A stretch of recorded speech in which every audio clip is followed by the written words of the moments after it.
Hey guys, what's going on? This is card number 5. Today I want to bring you a video showing you the pace and space. First, let me show you guys how to get to it. Just go to your offensive strategy, choose pace. I like to do freelance. You can do motion. I wouldn't do space to floor because you would not get any backdoor action at all. I'm also going to be using the Bucks to show you guys, in my opinion, a good team to use this the pace and space offense because they do have 4 athletic players.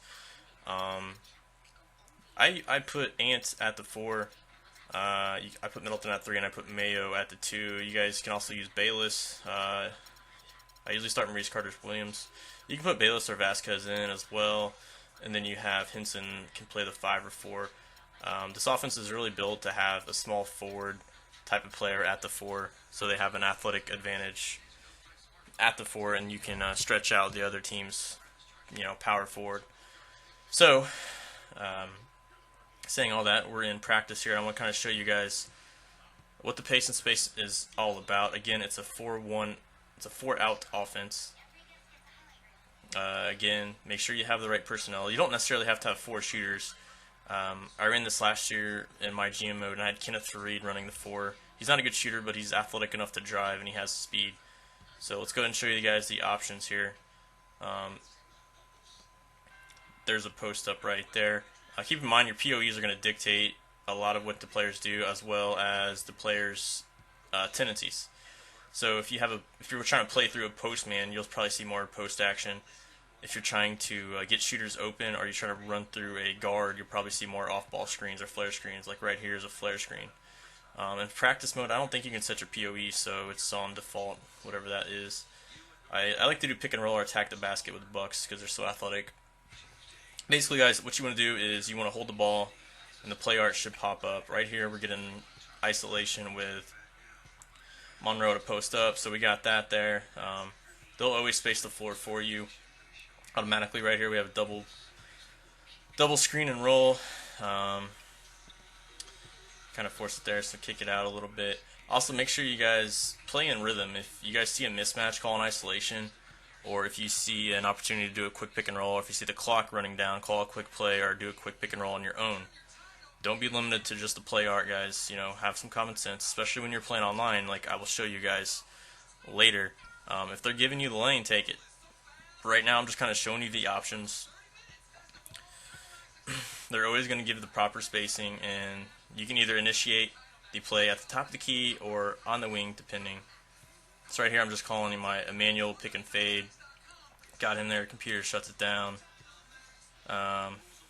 See, there's a lot of double screens here. There's down screens, there's fade screens. So here's another double pick and roll. Sometimes there's option plays. You can do 1 or 2 things. This isn't a limited play at all. Like, you have complete freedom. That's why I really do like it. It's simple, keeps everybody moving. Like right here, here is a curl screen for Mayo. And since I have Mayo in, he's going to see a lot more of those type of screens. If I had Jabari Parker in, I might not be seeing as much off-ball screens like that. So again, it's up to you guys. You're always going to have the spacing to do a quick post-up, so that's always an option. This offense, in my opinion, works the best with the Bucks because they don't have like one go-to point guard that can just create. Like, they don't have a LeBron, or they don't have a Kyrie, or Chris Paul, or Tony Parker, whatever it may be. So I kind of showed you guys a lot of the plays, whatnot. So let's go and get an online game.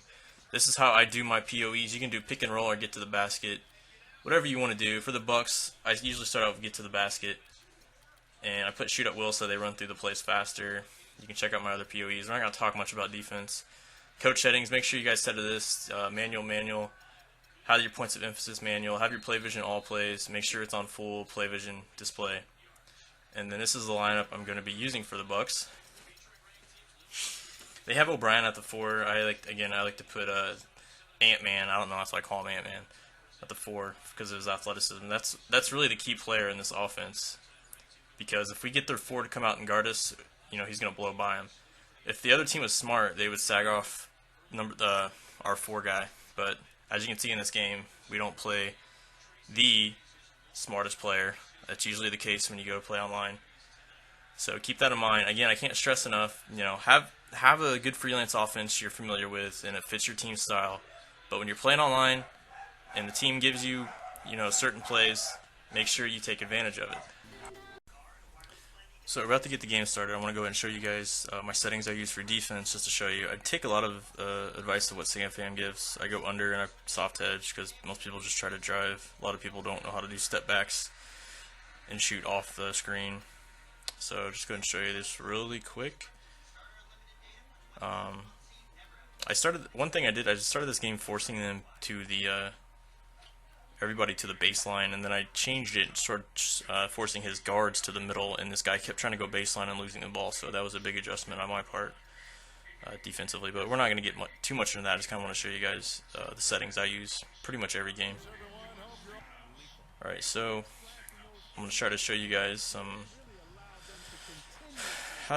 series here of the pace and space and how to use it, when to use it or whatnot. Like this guy was just too aggressive on defense, and it was hard to do anything, but you do see the good passing here and the good spacing we always have, and I got the isolation post up, and I get him to foul me.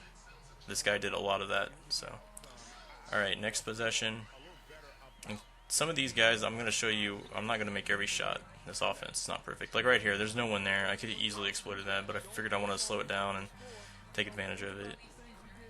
That's more of a fast break offense there, which I kind of had to do this game because this guy was trying to take charges at half court.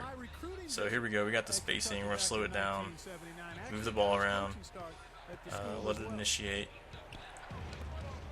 And right here we get a flare screen with Mayo. Pretty good look, pretty good release, but I just missed it.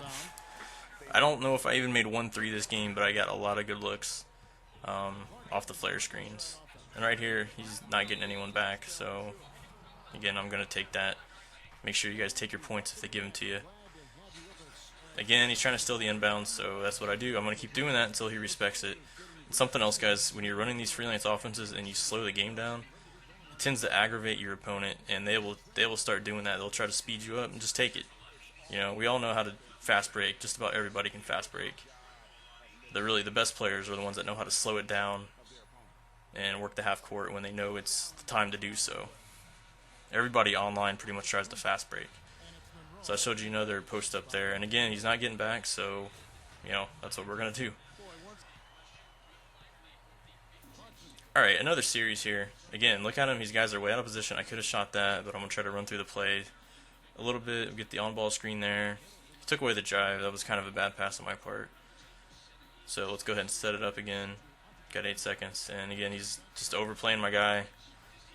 And like I said, that's why I run this offense, because if his forward tries to overplay Ant, I'm going to take that drive all day. Man, he's probably one of the most athletic guys in the league.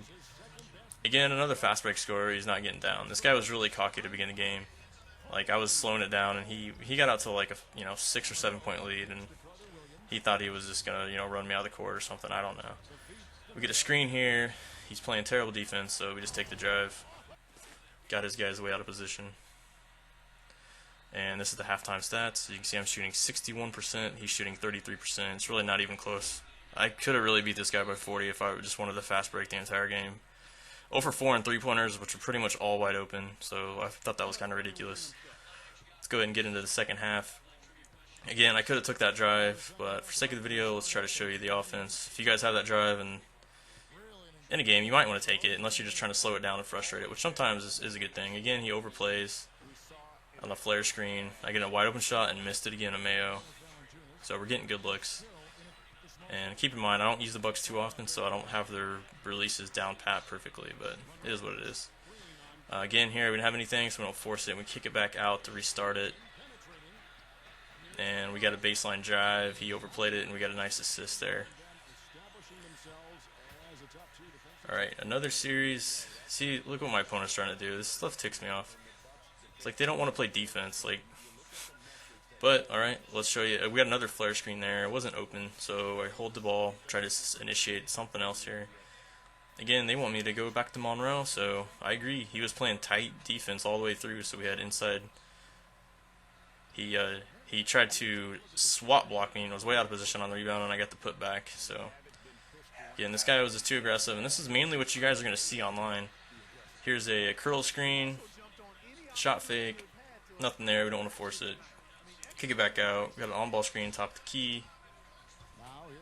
Takes away the drive, kick it in. We move the ball beautifully. Wide open three, clink. I don't know, guys. Sometimes it doesn't fall, but it is what it is. And again, not getting back. But we're going to slow it down anyways to frustrate him. At 36-27, I feel like I'm up by 20 at this point. He really can't do anything. Get a curl screen there. He's open in the corner. I try to go baseline. He shuts that down. Good defense by him. So I kick it back out, not to force it. And at this point, I'm just trying to get a last shot. And I do get that. And it actually goes in. I know that really frustrated him. He was doing that pause cheese a lot too during the game.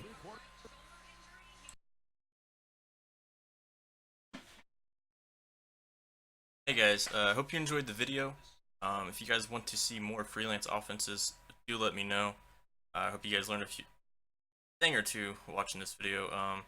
Sometimes it's kind of hard showing the full playbook online because they terrible defense and they just pretty much give you the lane and fast breaks. But I'm kind of glad, I can show you guys how to use this offense and still do, common sense stuff online. If they're giving you the lane, take it. Don't be too scripted on running the play.